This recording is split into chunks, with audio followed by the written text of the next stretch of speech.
An octopus with no knowledge of football correctly picked the winner of 8 consecutive World Cup matches. No standings, no statistics, no stake in human rivalry, and the world couldn't look away.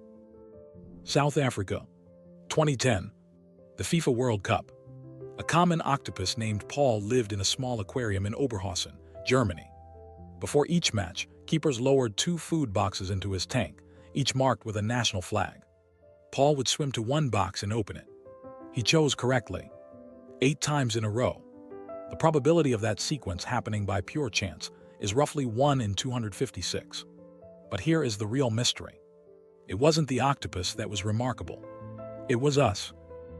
But why? Why did millions of rational people who fly airplanes and build bridges, suspend disbelief for a cephalopod? The answer lies in something so fundamental to human thought that we rarely notice it working. Our brains are pattern detection instruments. We see faces in clouds, meaning in coincidence, intention in randomness. Psychologists call this tendency apophenia, the perception of meaningful structure in meaningless data. When Paul picked correctly once, it was a curiosity. Twice a coincidence.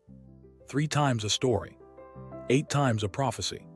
Each correct prediction sent a small surge of recognition through the mind, as though hidden order had been revealed. And here is the critical detail.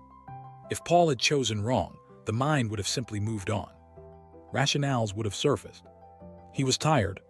The lighting was poor. The box placement confused him. This is confirmation bias in its purest form. We remember the hits. We explain away the misses. Except Paul didn't miss. Here is what nobody saw. 8 correct predictions feels miraculous.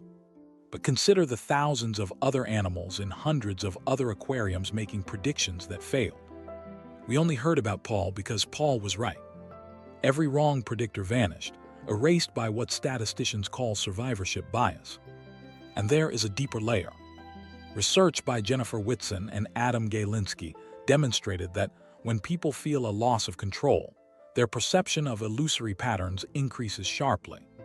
The World Cup, with its genuine uncertainty, its national pride, its enormous emotional weight, created precisely the conditions under which the human mind reaches hardest for an oracle.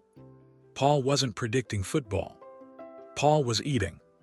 We were the ones doing the predicting, constructing meaning from his movements, narrating intention onto a creature that was simply hungry.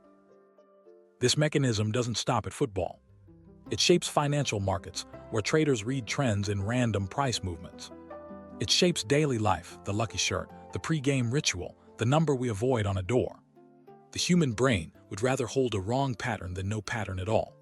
Because, for most of human history, spotting a pattern that wasn't real, mistaking rustling wind for a hidden predator, cost a brief moment of unnecessary fear.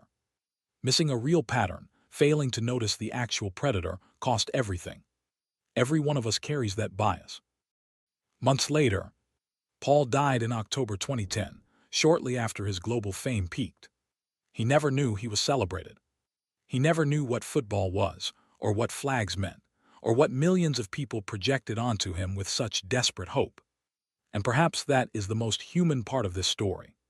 A creature driven by the simplest possible motivation, reaching for food, became a mirror for our deepest, oldest need. The need to feel that beneath the chaos, there is order. That beneath randomness, there is meaning. That someone somewhere can see the pattern we cannot.